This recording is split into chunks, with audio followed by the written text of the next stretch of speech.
Welcome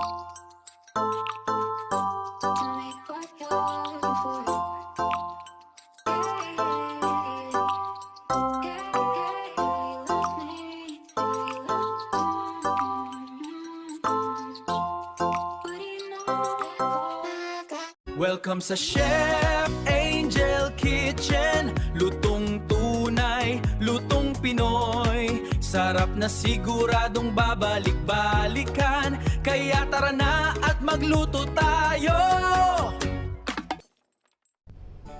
Hello po mga katropa, welcome po sa Chef Angel Kitchen. Today, magluluto tayo ng isang masarap, savory at budget-friendly na ulam.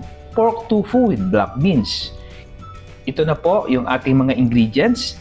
Para po sa ating main ingredients, gumamit po tayo ng pork neck at pork belly. Ito po yung pinaghalo ko para magkaroon po siya ng lean at medyo mayroon po siyang taba-taba ng konti. Hiniwa ko lang po ito ng pahaba. At ganoon din po yung ating tofu or tokwa. Hiniwa din po natin ito ng pahaba. Katulad din po sa paghiwa natin sa ating baboy. At para naman sa ating mga ibang mga ingredients, minced garlic, sibuyas, carrots. Ang carrots po, iniwanin po natin ito ng pahaba, at bell pepper. Yan. Pwede po kayo gumamit ng green or yellow. Gagamitin po tayo ng soy sauce, oyster sauce, sesame oil, black ground pepper or white pepper, sugar, salted black beans or tausi. So ito po magbibigay ng kakaibang flavor sa ating pork tofu. So guys, yung recipe na ito ay perfect po ito pang ulam or pwede rin po ito pang pulutan. So without further ado mga katropa, mag-start na po tayo sa ating pagluluto. So first, ang gagawin natin as always para maging masarap, always po natin i-marinate yung ating baboy sa toyo, oyster sauce,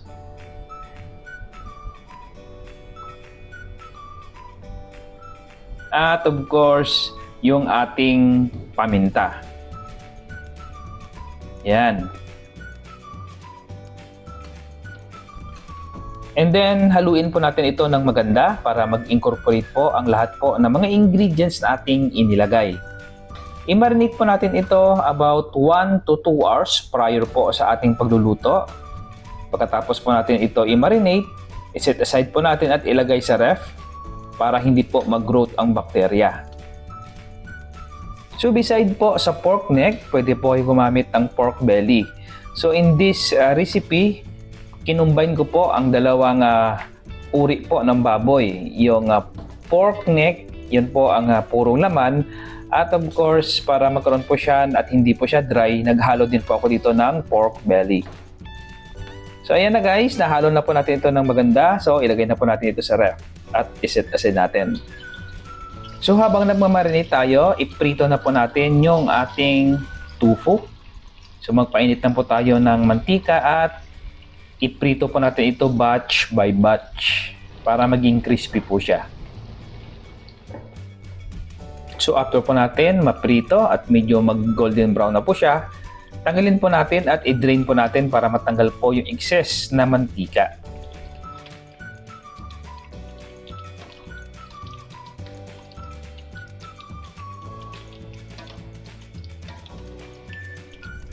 And then, on the same oil, prituin na po natin yung remaining po na tofu. Ito po yung second batch ng ating nahiwang tofu kanina. So guys, magluluto na po tayo. Sa isang kawali, maglagay na po tayo ng margarine. Pwede rin po kayo gumamit ng butter. Unahin po muna natin igisa yung ating bawang. So, hintayin po natin ng mag-golden brown po yung ating bawang. And then, isunod na po natin yung ating sibuyas. Igisa rin po natin ito hanggang mag-translucent. And after po natin na magisa yung ating mga aromatics, dito na po natin ilagay yung ating marinated pork. Yan, ihulog na po natin dyan at gisahin po natin ito Lutuin hanggang mag-light brown at mag-render ang sariling mantika ng ating marinated pork.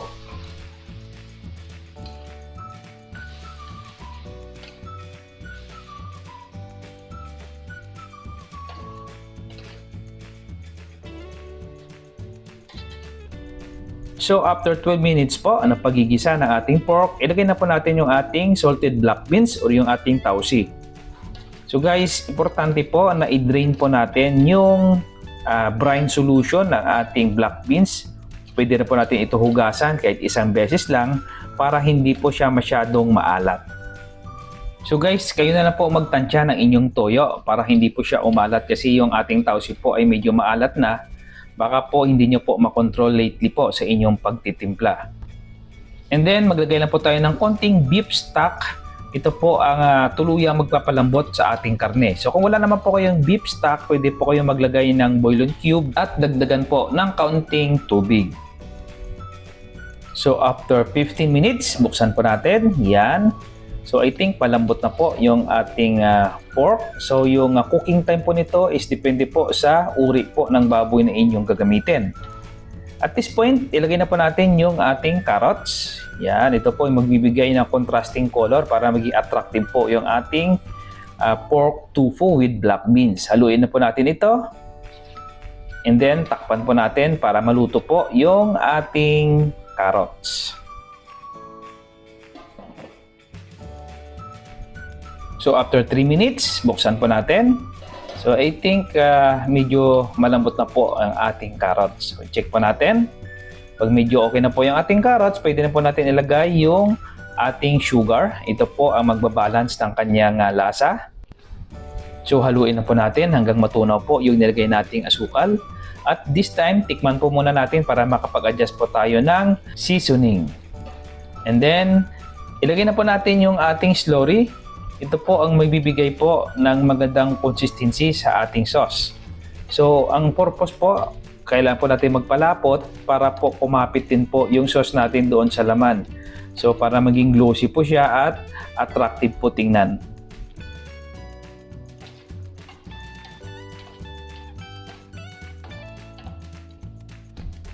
And then, next po, ihulog na po natin yung ating bell pepper. So again, pwede po kayo gumamit dito ng green, red, at yellow bell pepper. So yan po ang magbibigay ng linamnam at medyo tamis sa ating pork tofu with black beans. Haluin na po natin yan hanggang mag-incorporate po ang mga ingredients. And lastly, ilagay na po natin yung ating fried tofu. Pinahuli po natin yan para hindi po siya madaling madurog at hindi po siya maging soggy. Mas maganda po, medyo crunchy po siya ng konti. So continue lang po sa paghahalo hanggang ma-absorb po ng tofu yung sauce po ng ating niluluto. So guys, hindi ko pa po nailagay yung lahat ng mga ingredients pero naamoy ko na po yung amoy ng ating niluluto. Ito po yung ating pork tofu with black beans. So perfect po ito pang ulam. So yung iba po, perfect din po ito pang pulutan. So mayroon po akong ilalagay dito, idadagdag na ingredients para bumango po siya. Maglagay po tayo ng kaunting sesame oil. Ito po ang magbibigay ng kakaibang bango. At of course, lagyan din po natin yan ng pang-garnish. Kung mayroon po kayong spring onion, lagyan din po natin ito sa ibabaw. Yan.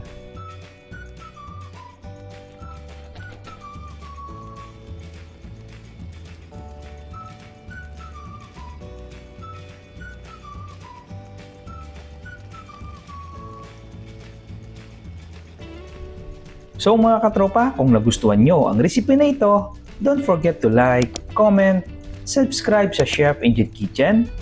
Maraming salamat at see you sa next recipe natin.